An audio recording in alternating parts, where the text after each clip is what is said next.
एक खामोश सुबह जब सूरज की पहली किरण ज़मीन को छू रही थी, एक लड़की जिसका नाम कोई ना जानता था, एक जंगली वादी के किनारे अपने ख्वाबों के पीछे चल निकली। वो तन्हा नहीं थी, उसके साथ था एक मासूम जानवर जिसकी आंखों में दुनिया का हर राज छुपा था। लेकिन वो ना जानती थी कि जो सफ़र वो शुरू कर रही है वो सिर्फ एक सफ़र नहीं बल्कि उसकी तकदीर का इम्तिहान बन जाएगा। हर कदम, हर खामोशी, हर साया उसे एक नए राज, एक नए दुख और एक नए इंतखाब की तरफ ले जा रहा था। ये कहानी है वफ़ा, फितरत और अंदर की जंग की। ये कहानी है नूर और गुमशुदा जंगल की। हज़ारों साल पुराने एक दुनिया में जहाँ आसमान को छूने वाले दरख्त हवा से सरगोशियाँ करते थे, एक हसीन झील के किनारे एक गांव था जिसका नाम था चांदपुर। इस गांव के लोग सादा, फितरत से हमाहंग और रूहानी सुकून के मुतलाशी थे। गांव की एक लड़की जिसका नाम था कीर्ति अपनी ज़हानत और वक़ार के लिए जानी जाती थी। उसकी आंखें जैतून के रंग की थीं और बाल मेहंदी के से रंग में झलकते थे। उसका अंदाज परवकार, आवाज़ धीमी और रवैया नर्म था। एक सुबह जब सूरज की पहली किरणें झील की सतह से टकराकर चमकने लगीं, कीर्ति अपनी मिट्टी की सरहाई लेकर पानी भरने निकली। उसका लिबास नीला, चुन्नरीदार, कुदरती रंगों से रंगा हुआ था और वो आहिस्ता आहिस्ता झील की तरफ जा रही थी।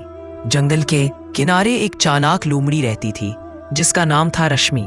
रश्मि एक नायाब सफ़ेद लोमड़ी थी जिसकी दुम चांदनी की तरह चमकती थी। वो बहुत ज़हीन और चालाक थी और अक्सर गांव के लोगों की चीज़ें चुरा कर ले जाती थी।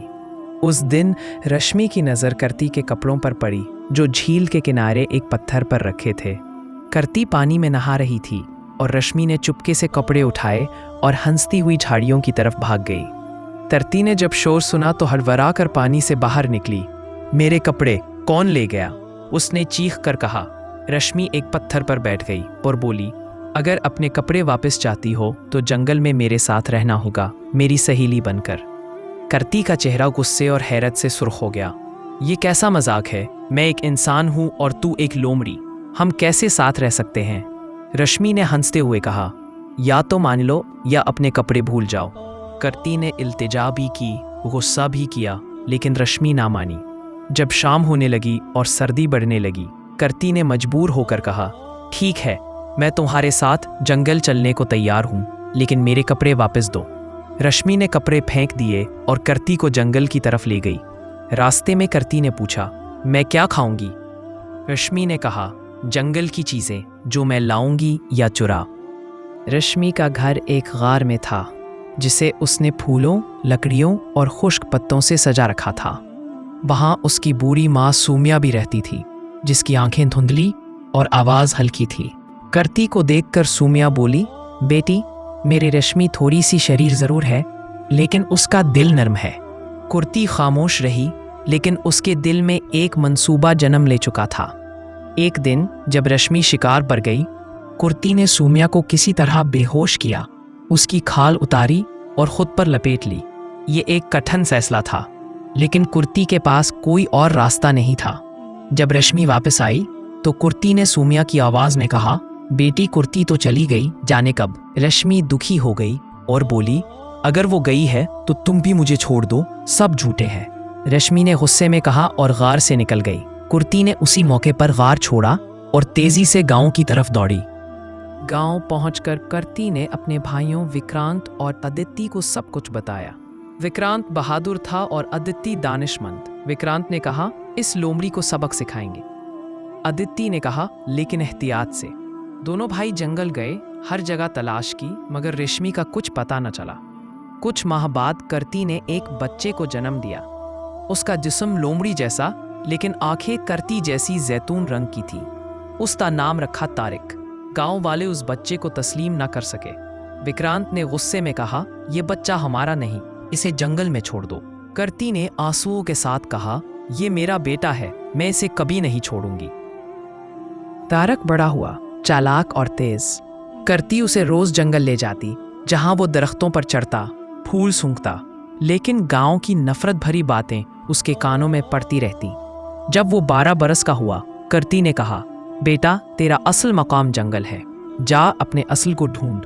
तारक की आंखें नम हो गईं। माँ, तुम्हें कैसे छोड़ दूं? करती ने कहा, बेटे, कभी कभी मोहब्बत छोड़ने में होती है, रोकने में नहीं। तारक जंगल गया। हर गफा, हर दरख्त, हर नदी पर आवाज लगाई। अम्मी की बात सच थी। मेरा बाप कहाँ है?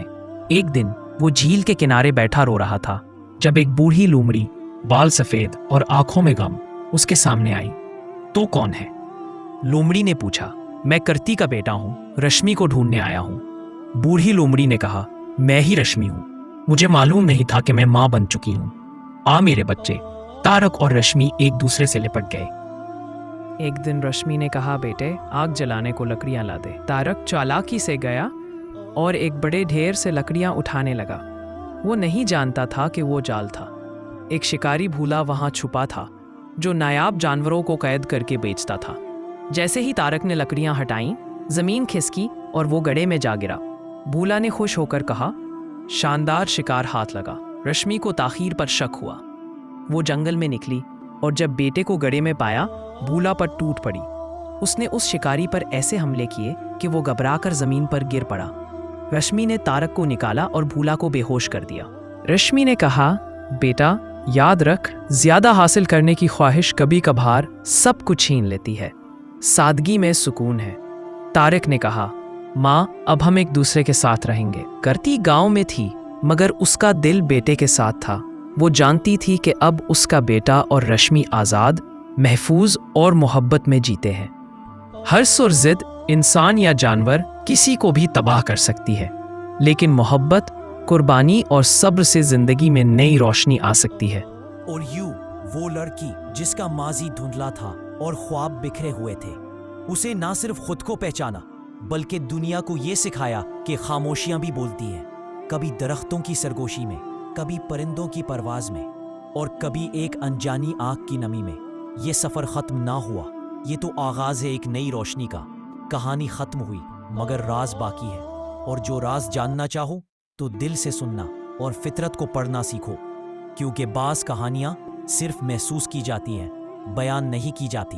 और वो लड़की जिसका माजी धुंधला था और ख्वाब बिखरे हुए थे, उसे ना सिर्फ खुद को पहचाना, बल्कि दुनिया को ये सिखाया कि खामोशियां भी बोलती हैं। कभी दरख्तों की सरगोशी में, कभी परिंदों की परवाज में, और तभी एक अनजानी आग की नमी में। ये सफर खत्म ना हुआ, ये तो आगाज है एक नई रोशनी का। कहानी खत्म हुई, मगर राज बाकी है। और जो राज जानना चाहो तो दिल से सुनना और फितरत को पढ़ना सीखो, क्योंकि बास कहानियां सिर्फ महसूस की जाती हैं, बयान नहीं की जाती।